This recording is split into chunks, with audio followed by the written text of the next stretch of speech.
जगतमाता जगज्जननी करवीर निवासने अंबाबाई, राजमाता राष्ट्रमाता जिजाऊ सावित्रीबाई फुले, अखंड महाराष्ट्राचे स्फूर्तिस्थान छत्रपती शिवाजी महाराज, संभाजी महाराज यांना वंदन करून छत्रपती शाहूंच्या नगरीत आपल्या सर्वांचे स्वागत.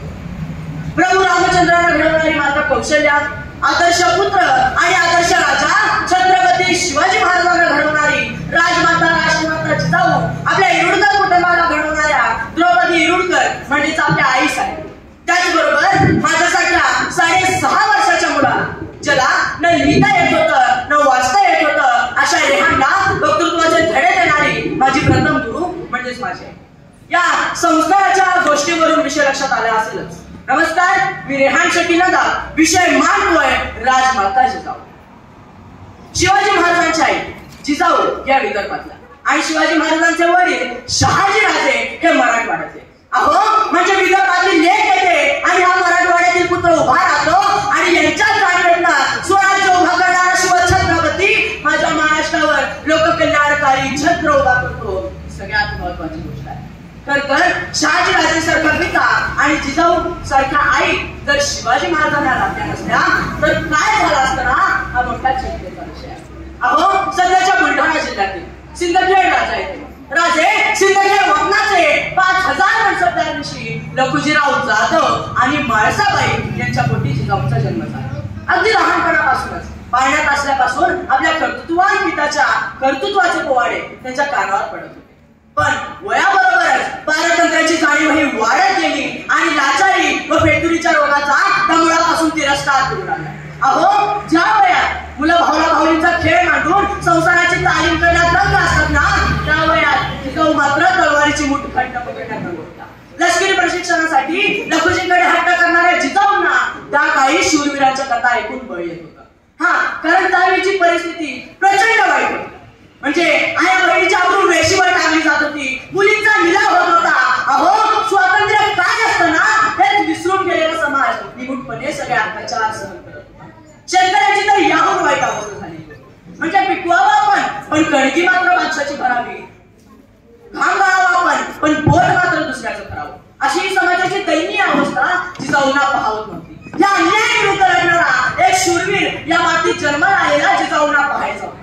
अखेर जिजाऊंचा विवाह 1605 मध्ये शहाजीराजेशी संपन्न झाला. पण दोन तेजस्वी जीव एकत्र आले, पण अजूनही जिजाऊंच्या स्वप्नातली ती हिंदवी स्वराज्याची पहाट मात्र होती. त्यांनी भवानी मातेला साकडं घातली. तेजस्वी पराक्रमी स्वराज्य स्थापनेचा सामर्थ्य असणारा एक पुत्र माझ्या पोटी जन्माला घाल. कारण शहाजीराजेची ओढाताण त्यांनी जवळून पाहिली. त्यांच्या आदिलशाही, निजामशाही, मुघलशाही इत्यादी शाहीमध्ये पराक्रम गाजवूनही लाभलेले दुय्यम स्थान जिजाऊंना जाणवत होतं. ती सत्ता आहे पण त्या सत्तेमध्ये मान सन्मान नाही, स्थिरता नाही, हे जिजाऊंना माहित होतं. अहो, आपल्या पुत्र जन्माला येण्याच्या आधीच कितीतरी मातांनी आपल्या पुत्राचं ध्येय ठरवून ठेवलेलं होतं. पण देव जाणे या एका मातेने किती मया करून टाकली. आपल्या पुत्र जन्माला येण्याच्या आधीच जिजाऊंनी आपल्या पुत्राचं ध्येय ठरवलं होतं आणि ते ध्येय होतं स्वराज्य. त्या स्वराज्याचं ध्येय ठरवल्यावरच वर्षानुवर्ष या स्वराज्यावर अन्याय करणाऱ्या त्यांचा निपाळ होत होता. अखेर 19 फेब्रुवारी 1620 शिवबाचा जन्म शिवनेरीवर झाला. सगळे चौघडे वाजू लागले, सगळीकडे आनंदी वातावरण पसरले.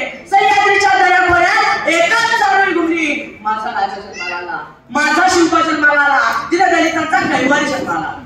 शिवाजी महाराजांचा जन्म झाल्यावरच स्वराज्याच्या पायाभरणीला सुरुवात झाली. जिजाऊंनी त्याला गोष्टी सांगितल्या, अनेक शूरवीरांच्या गोष्टी सांगितल्या, खूप थोर पुरुषांच्या गोष्टी सांगितल्या. त्याला सांगितलं हे असे होते, ते तसे होते आणि अगदी लहानपणापासूनच स्वराज्य हेच अंतिम ध्येय आहे हे रुजवण्याचं काम अगदी लहानपणापासून जिजाऊंनी शिवरायांवर केलं होतं. त्यांच्या मनामध्ये कर्तृत्वाची ठिणगी टाकत असताना त्यांनी त्यांना राजनीतीही शिकवली. अन्याय करणाऱ्याला कठोरात कठोर शिक्षा देण्याचं धाडस जिजाऊंनी शिवरायांना दिलं. शस्त्रास्त्रांच्या प्रक्रियेवर जिजाऊ मासाहेब खुद्द स्वतःहून लक्ष ठेवू लागल्या. शहाजीराजेंची कैद व सुटका, अफजल खानाचा भेटीचा प्रसंग, लाल महाराजांचा छापा अशा इत्यादी प्रसंगामध्ये जिजाऊंना त्यांचे संस्कार आणि त्यांचे मार्गदर्शन हे शिवाजी महाराजांना लाभले. अहो, ज्या वयात म्हणजे आपली मुलं असतात ना, त्यांना आईकडून सदाचार आणि प्रेमाचा तर वडिलांकडून पराक्रमाचा वारसा मिळतो. पण जिजाऊ मात्र याला अपवाद.